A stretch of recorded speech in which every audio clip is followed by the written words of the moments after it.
গত 5ই আগস্ট বাংলাদেশ দ্বিতীয়বারের মতো স্বাধীন হয়েছে।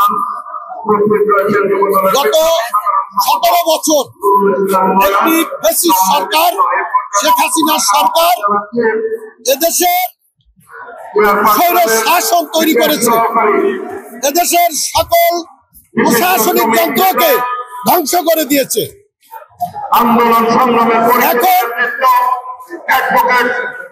এই স্বৈর শাসন এই ছাত্র জনতার গণ আন্দোলনের মাধ্যমে, গণ অভ্যুত্থানের মাধ্যমে এদেশ থেকে পালিয়ে গেছে। তাদের দোসররাও এদেশ থেকে পালিয়ে গেছে।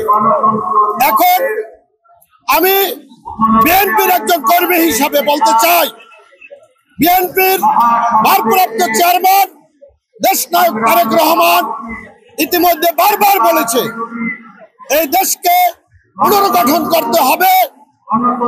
ইতিপূর্বে তিনি 31 দফা একটি পুনর্গঠনের জন্য, দেশ পুনর্গঠনের একটি প্রক্রিয়া ইতিমধ্যে তিনি ঘোষণা করেছিলেন।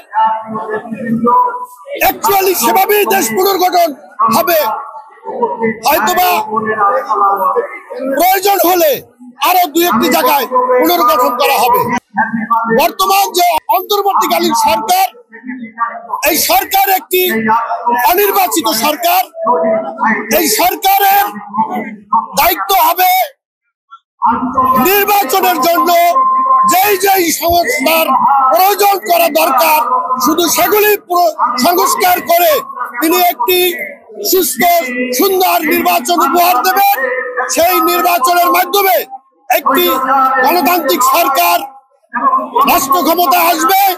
তারা আগামী দিনে বাংলাদেশকে পুনর্গঠন করবে, এদেশে সুশাসন প্রতিষ্ঠা করবে, এদেশে শিক্ষা ব্যবস্থা সুন্দর করবে, এদেশের মানুষের গণতান্ত্রিক অধিকার ফিরিয়ে দেবে, এদেশ থেকে সকল প্রকার অন্যায়, অত্যাচার, দুর্নীতি দূর করবে।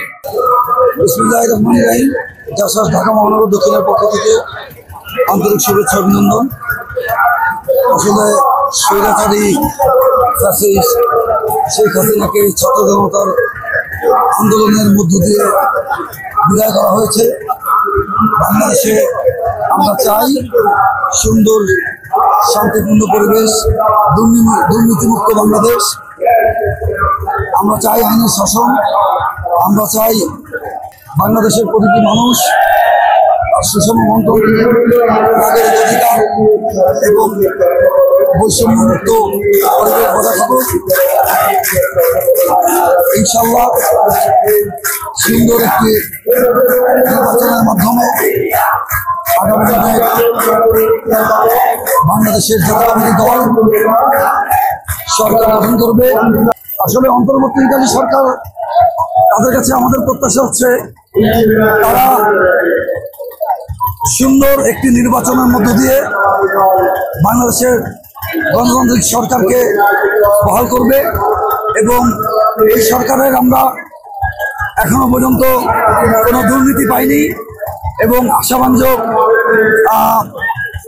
ওই রকম কোনো উন্নয়ন আমরা দেখতে পারিনি। সামঞ্জস্যপূর্ণতা অবস্থায় আছে এবং আপনার বাংলাদেশের আইন শৃঙ্খলা খুবই নাজুক অবস্থায় আছে। আমরা চাই বাংলাদেশের প্রশাসন ব্যবস্থা সুন্দর হোক এবং গঠনমূলক কাজ করুক, এই প্রত্যাশা কামনা করছি।